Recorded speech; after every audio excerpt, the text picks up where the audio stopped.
And then we have Jake on the call. I might as well just do it. We have Jake on the call, and Jake is also a journalist, a media personality, as well as a lawyer who is also a human rights activist. Today, we're going to be having conversations about the line from purity culture to rape culture. And just to start off, a lot of people would say that purity culture is something that is important for a society, is something that helps to uphold moral standards of individuals, and that translates into the general social standard. However, other people will look at it and say that purity culture can only be said to be pure about its intention to reinforce and prioritize the male authority over female authority. But that's just two different opposing views. And to start this off, I would like Idia to kick things off by telling us what you understand by purity culture, as well as what you understand by rape culture. Well, so here's my thing. I think that as an African woman, there are a lot of burdens and responsibilities placed on you from when you're young to like even now, right? I think the purity culture just has to do with reinforcing to women that, you know, they have to be this whole, perfect, pure, untouched beings, when the same isn't necessarily being taught to our men in society. Now, I think the rape culture, and this is where the line becomes really thin, glorifies those stereotypes and false beliefs that if you're raped, for instance, you must have done something wrong. You know, you must have been in the wrong place at the wrong time. You must have wanted it.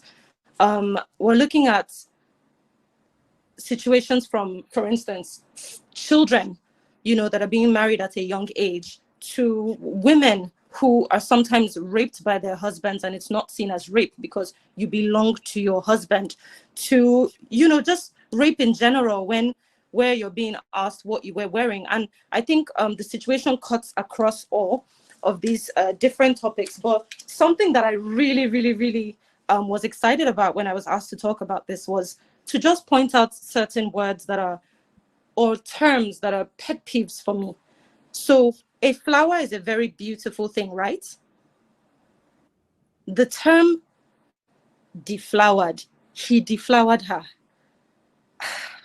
You know, he defiled her, he raped her. Do you know what I mean? And it almost makes you feel as if, okay, so if you've lost your virginity, for instance, why are you being said to lose your virginity? She had sex. You did. She lost her virginity. So the virginity, when it's placed on a woman, is this burden that when I'm not saying that being a virgin is a bad or good thing, but I'm just saying that when your virginity is lost, it's almost made to seem as if you're no longer worthy. You know what I mean? And there's nothing wrong with glorifying chastity and celibacy and all of that. These responsibilities are wonderful things, but I think they're wonderful when people place those same expectations on men. And I think our society should be focused more on educating people about the psychological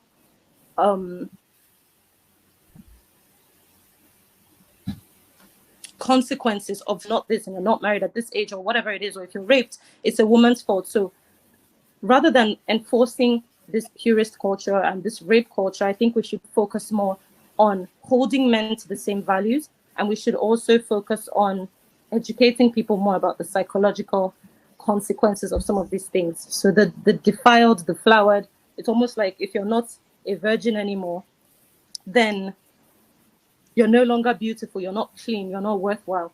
I don't want to get into very extreme examples. I guess as the conversation goes on, I'll be able to talk more about that. But those are just some words that I just wanted to put out there that I have a problem with. Thank you, Idia. That actually leads me to a bunch of other questions that I would, engage you in. But just to double check, I know that it says live, but it still says that this is backstage for the Diversity Summit. So if there's anyone from the Diversity Summit that is listening, please let us know if we're actually live for real, or if we're just we're not, or if we're just gisting, because it would be lovely for us to preserve, all of this and share with the general public. I'm unable to reach Shola at this time, but if there's anyone here, also Juliet is still commenting. She's supposed to be on this panel, and that was 5 minutes ago.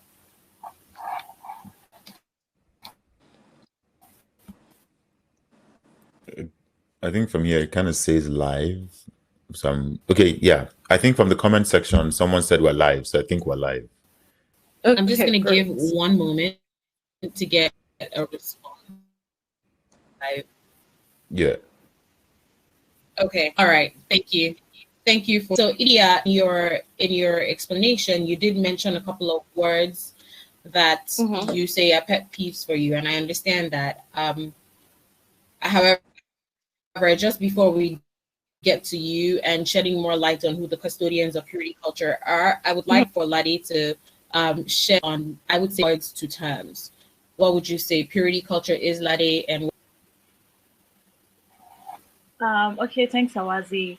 For me, I would say purity culture is the culture of abstinence, where people are taught from a very young age, most especially women, that we need to abstain from sex until they get married. And they need to be pure, because if they engage in sexual activities, they are seen as impure and they are not good enough for marriage. That is literally where the term purity culture emerges from.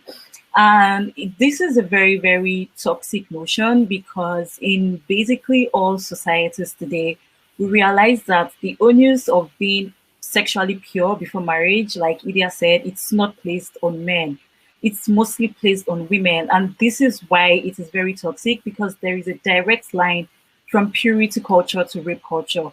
Now, I said purity culture is a culture of abstinence. Rape culture is a culture that enables an environment where rape is prevalent and sexual violence and sexual jokes is normalized against women. So when we have a society where purity culture is normalized and we have women that are seen unpure or they are seen unfit, to get married, we have issues whereby whenever these women are in situations where they've been abused, or wherever these women are in situations whereby they have been sexually assaulted, nobody takes them serious, because the first question, really, really silly questions that people get asked is, if someone goes to report a rape incident, you will see people asking questions like, are you a virgin?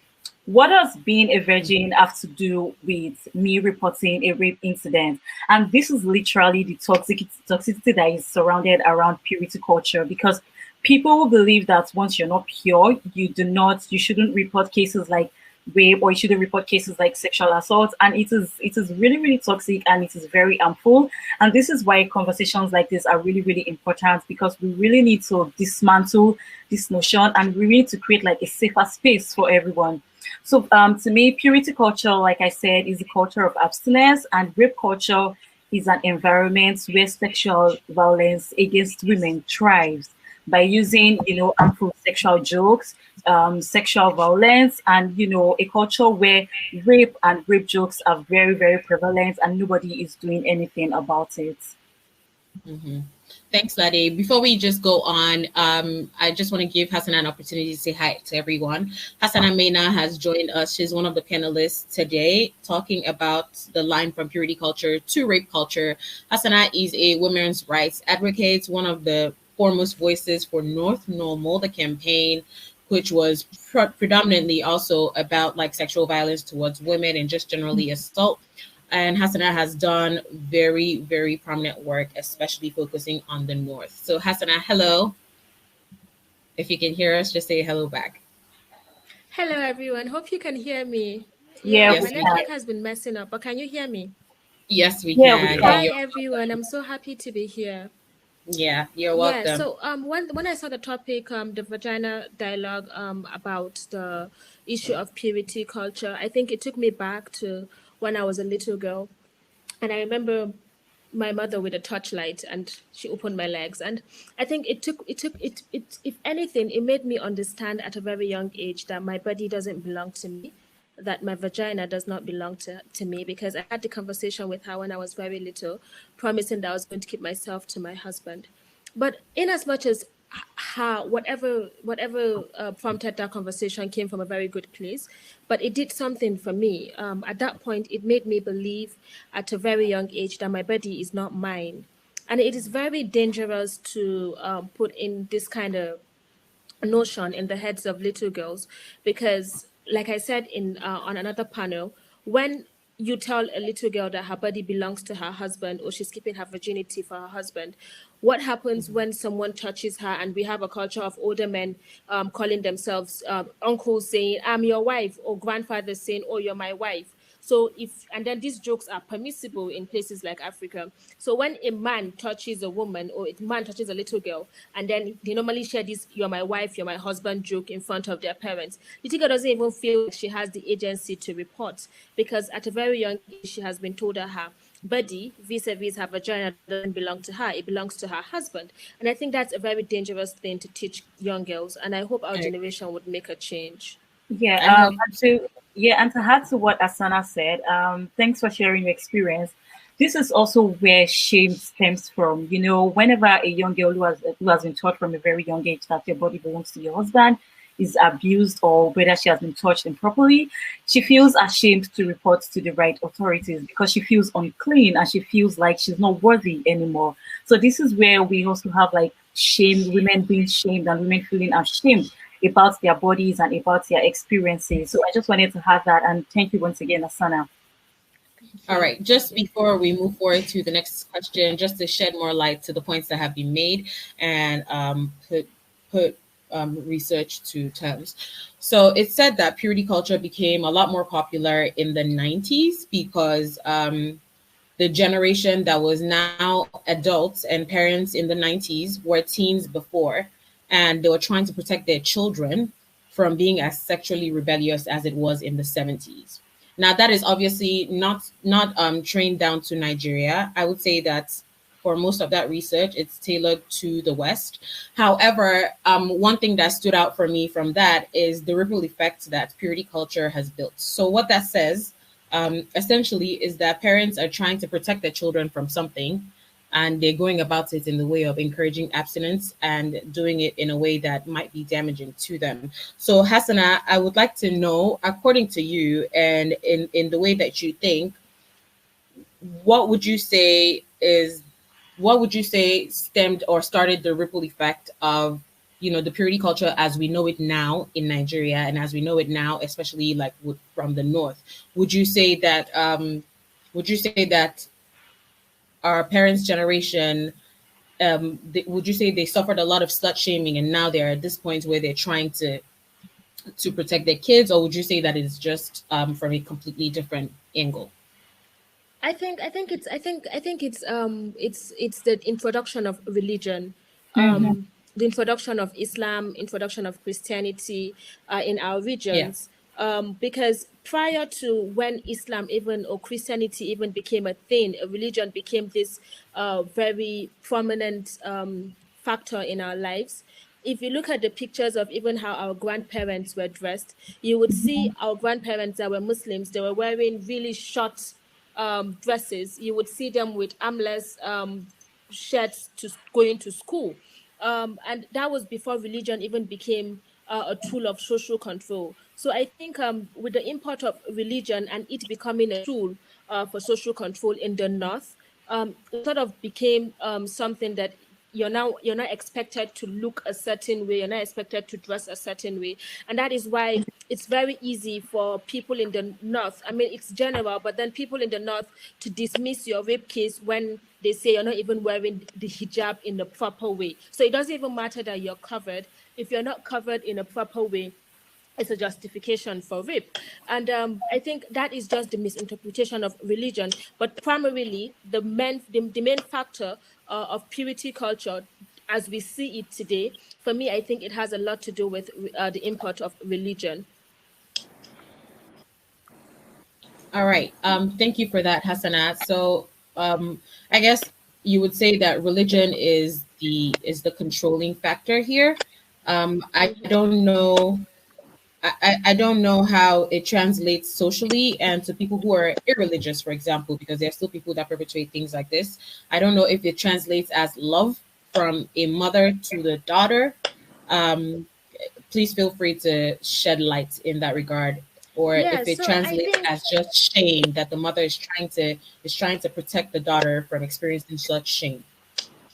yeah. So the way, okay, now I remember when I was very little, I think I was about 8 year old, and because I used to walk around without the headscarf before, and my uncle told me that I have to start wearing a headscarf.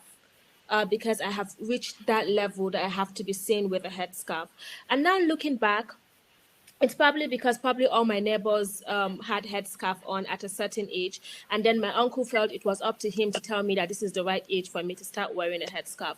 And I remember telling my mother about the headscarf conversation, and she said, "Tell him to buy headscarves for you." So when I look at it, I think it has more to do with perception than anything, because we generally care about what people think. So whether or not you're religious, especially in the northern part of the country, we don't normally carry our atheist tag on our head. Like whether we're religious or not, we would still participate in every religious activity that is being done, be it Christmas, be it Salah, be it that's Eid, be it whatever, we would still Yeah. participate. I know a lot of people that are even atheists, but when it's time for Ramadan, they would still Yes. fast, because religion is more or less an activity. It's not, it's like, that's why I'm very careful with the whole religious thing, because I feel like we're very religious, but it doesn't necessarily direct our life, right? It Right. doesn't, we don't necessarily go with what the religion says. So I think when it translates from the mother to the daughter, I think it has to do more with perception. Just don't put shame in our heads. Let it not be said that this is the daughter of this person that doesn't dress well, this is the daughter of this person that wears tight Sure. skirts, this is the daughter of this Yeah. person. So it's more about your parents standing in the society also, Right. because in a society that we don't understand people, we're looking for ways to just put you somewhere. It's easier for people to just say, "Oh, she doesn't dress well, so her parents have not raised her well." I mean, they've never spoken to you, they've never had a conversation with you, they don't know if you're polite, they don't even know the values that you hold. But by just looking at you, it's easy for them to just put you in a box. And because we live in a society where we're not constantly trying to understand people, we're just trying to judge people. So I Right. think it has largely to do with perception, and Okay. we are raised with trying to maintain perception. I Yeah. agree with you. So, Idia, in your I agree. explanation initially, you had said things Mhm. about words that are pet peeves for you. And I know that you, Jake, Mhm. and myself on this panel right now are media personalities. So, if anything, we understand the ideology of agenda set. We Exactly. understand the ideology Exactly. of setting the tone. Um, so, in that regard, would you say that the media are custodians of purity culture as far as Nigeria is concerned? I absolutely think that we are. I think, there's always the argument of whether the culture or anything influences the media or whether it's the other way around. Now, Mm, I mean, I remember being told not to be a media girl in Nigeria because people would automatically think that translated to, being loose, for instance. And I mean, it's just enough. Like, it's just enough. I mean, those stereotypes don't make any sense because people are different. Do you know what I mean? And I think that rather than hammering down on what the cultures symbolize, we should be thinking about the way forward. So how can we yes. address these concerns? It may not necessarily stop now with us, but at least it's a start, right? Yeah. Yeah. Um, Thank you. um, I think when it's religion, it's another different ballgame because you're now talking Yeah. about the different kinds of religion, and really, who's going to listen to? I I mean, agree with you. there's too much I work to be agree with done. you. But then I Yeah. think with the education system, I mentioned before psychology, very important because people think in frames. So no matter what you tell a person, they're never going to agree with you unless within their frame you give them a reason to understand it from their own perspective. For Mm, instance, if a man says something like, any woman who is disvirgin is I don't know, I'm trying to think of a good example. Any woman who is deflowered is a bad person. And then you say, yeah. okay, your sister is deflowered or divergent or whatever, disvirgin as well. She's a bad Then he person. now starts to understand where you're coming from in the sense that all women, that are not necessarily virgins or celibates or whatever are not bad people. So I think Right. psychology needs to be taught more at a younger age. It shouldn't be something that is optional. I think there needs to be emphasis on values that are being taught to women. There needs to be an emphasis on those values being taught to men as well. There also needs to be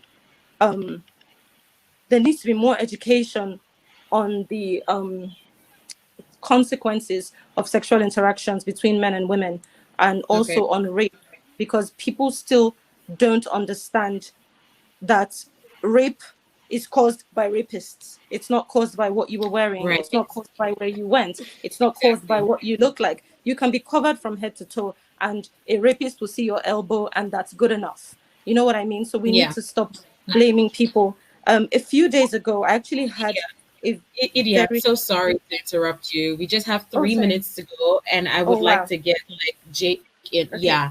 The struggle of getting in took a lot of our time, but I would like to hear from Jake from a legal perspective. Jake, what would you say? How would you say that purity culture affects our laws in Nigeria and implementation of them, as far as sexual harassment and general assault?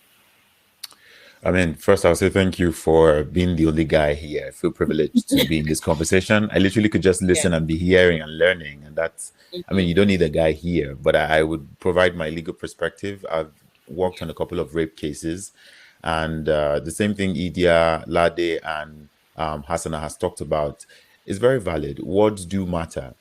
Historically, I mean, in Nigerian law, we have a provision for the defilement of a girl, right? And even the name defilement actually it comes from a French word. I think it's défouler. It means something that has been trampled down upon, something that has been spoiled, right? But this idea, like, can a human being be spoiled because of an experience, really? So what is this idea? I think the law has a way, and these laws are imbibed, to re-victimize a victim, to make, like, what is defilement? What is purity? Like, what is that? It's a construct, right? It doesn't, what does that really mean about, even virginity is a construct. Purity culture is a construct, right? So when it comes to the law, I find that the language sometimes inhibits providing justice for people who have been raped. You hear things like, oh, what will people say about me taking the tag of being a rapist? I'm like, yeah, this is not really about, and it's sometimes the parents or friends talking about this. They're like, can we focus on justice for the victim, right? And that's where legal issues come to bear. Even as a legal practitioner that works in this field, I have seen sometimes even in the courtroom, I normally will make objections to questions that don't matter, like how many boyfriends have you had in the past and stuff like that. And you see some judges entertain it because they have an idea that if somebody can claim rape, then the person has to have a certain standard, so, but these things are changing, and I'm happy that these conversations are happening. These things are changing. But if you ask me, I think a lot of people, like, the rape laws that we have need to progress beyond what it is right now. We have some progressive laws. I mean, we have the Penal Code and the Criminal Code, but we have the Administration of Criminal Justice Act. We have several laws that are now making it more obvious that rape is not just vaginal intercourse. It could be oral, it could be anal, it could be even sexual assault itself is a big deal. So beyond promoting an unlearning of these negative terms, I find that the law too has to progress in terms of what we classify as rape, assault, and how we can actually make sure that victims can get remedy and perpetrators can actually suffer for, the crimes that they've committed.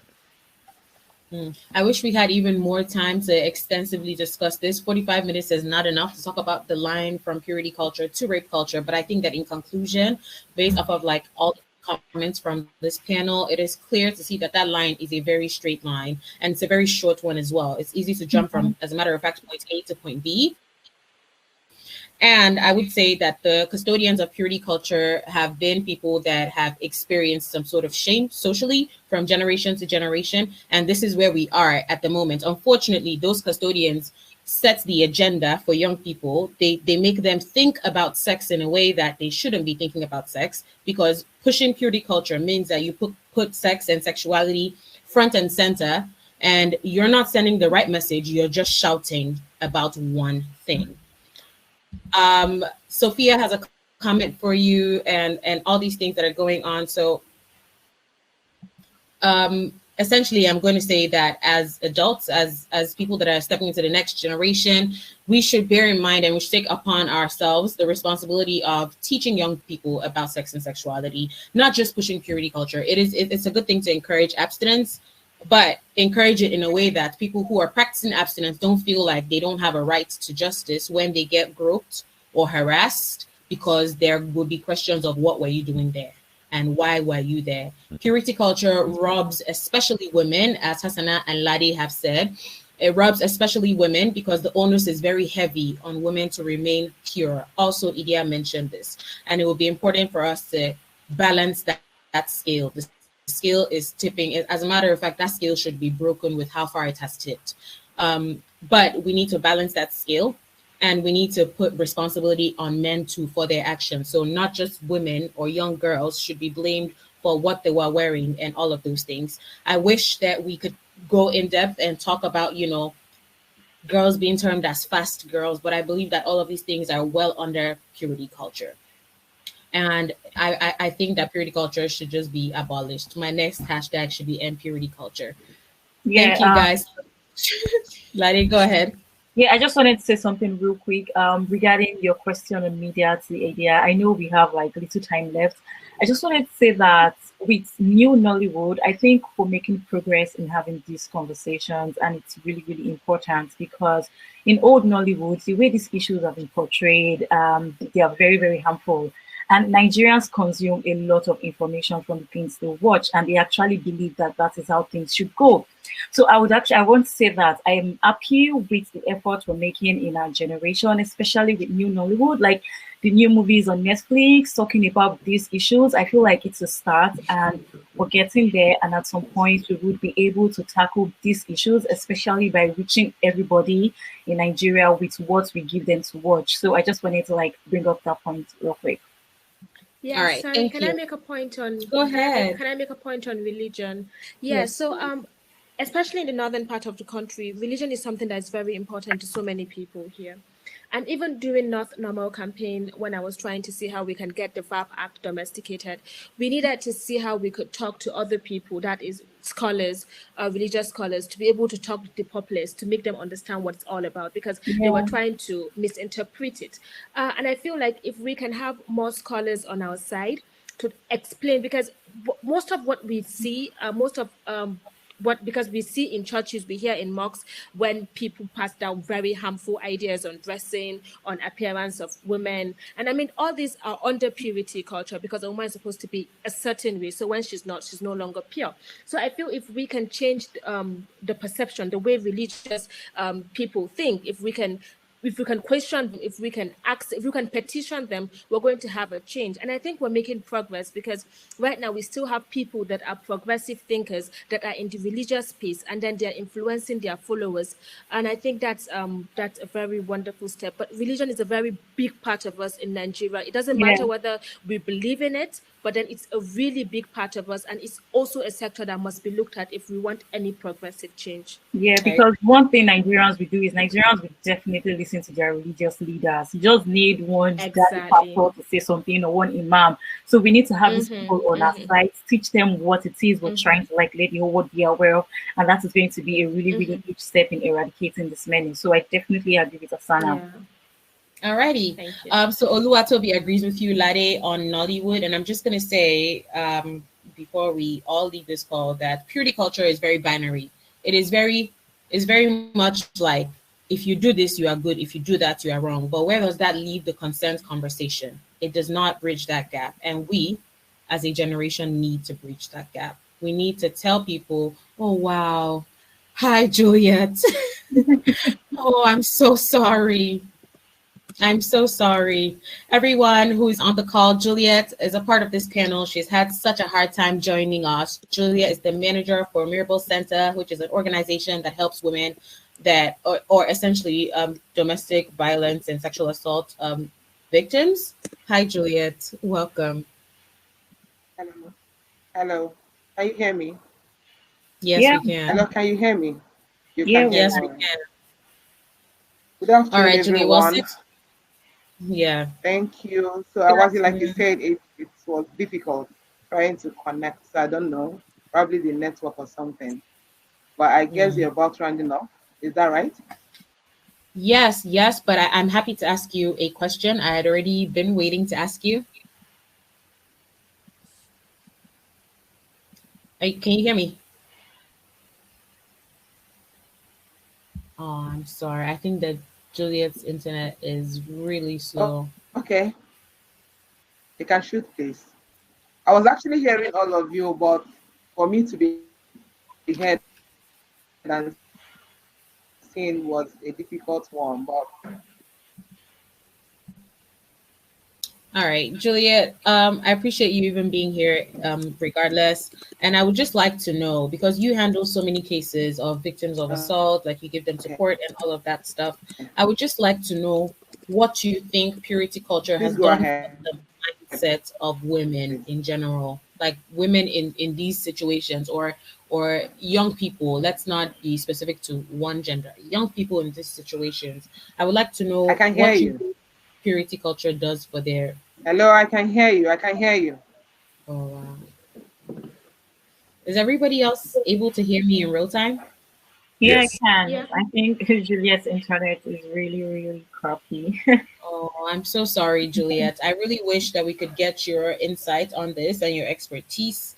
It's just really unfortunate that your internet is not as great I can as hear should you. be. Well, if I they're not can kicking see us you, out, but can I we can't hear continue? you. Oh, sorry. Internet service providers in Nigeria needs to like work on their work on their services. It's really And awful. bad internet. Having meetings with Nigeria is a very long, constant. Can you hear me? I can hear you. True. Yeah, it's unfortunate. I'm so sorry to everyone that is tuned in and listening. But since we're still live and we still have some more time, I think that we can shed light on other things. Is Okay. this fine? Permission to fall All right, out. Jake, I I have need a to. question for you. So, No. Okay, go ahead. oh no, No. Go ahead. Go ahead. I just can a take the quick question. Okay, so purity culture, as I far can as hear you now. married okay, no problem, can- Julie. I'll come to you. But Hear purity culture, as far as you marital rape, now. Jake, if you can hear me, I would like to know how purity culture plays out in that scenario, because Nigerian law at the moment, and I think up until this year, even a female lawmaker had put it forward to make it illegal, You can see and me it was again shut now. down by her police to say that Yeah. marital rape is not a thing. But we know that it is. So can you tell me? Can you shed more light in that regard as far as how purity culture has influenced and encouraged abuse in marriage? Yes. So we're not there Sorry. yet in terms of our law recognizing marital rape, but it's a conversation that is ongoing. What is recognized in our law in Nigeria is that you can claim for assault, like sexual assault or battery. So if your husband is violent or if he inflicts any form of harm on you, then that obviously is a crime. Though you find it less punishable because the enforcement, our police find it difficult to say, what's going on? What do you mean husband and wife issues? For some reason, law enforcement just don't want to engage on when it comes to a marital affair or an issue with the relationship. And I think there needs to be education on that front. So marital rape, we're not there yet, even though, yes, it is valid. People can be raped, in a marriage. I don't understand why that is not a provision yet. But when it comes to the idea of purity culture, when it comes to rape cases, generally, I've seen cases in court whereby people say things like, when it's rape, the sky is your limit. You can cross-examine a person as far as you can go. So you have a victim who is right there at the witness box, and you have a prosecutor, actually. You have the person being asked questions about, tell us about how many people you've dated. Was this your first time? Like questions that are completely irrelevant, right? And those things actually affect people's desire to want to pursue rape cases in court, because they're like, if I'm going to be put in the spotlight and they're going to ask me all these many questions, what does that necessarily mean in terms of finding justice for myself? But we've seen lots of cases whereby we don't even want to have the victim in court. Like, we don't even want the girl to be in court, right? This is not an issue that has to deal with her. We're dealing with the person who perpetrated the offense. So let's deal with that person. And we're seeing in law right now, there are a lot of issues around victim offender mediation. instead of saying, okay, this guy needs to go to prison, needs to go to jail, that's one side of the bargain. But what about the hurt and the harm on the victim herself, right? Yeah. What does she want? How can she get healing? How can she get closure for what has happened to her? And that's why we have to ask questions to people who are suffering from rape or any form of sexual assault. What do they want? Some people is like, yes, I want that person to be in jail, locked up for life, so he doesn't do this anymore. But sometimes people are just like, I want to get compensation, I want to get healing, I want to get treatment, I want to be sure that I want to go back to where I was before I was abused. Those are conversations that we haven't had in law yet, and I think these conversations are valid and they need to be had.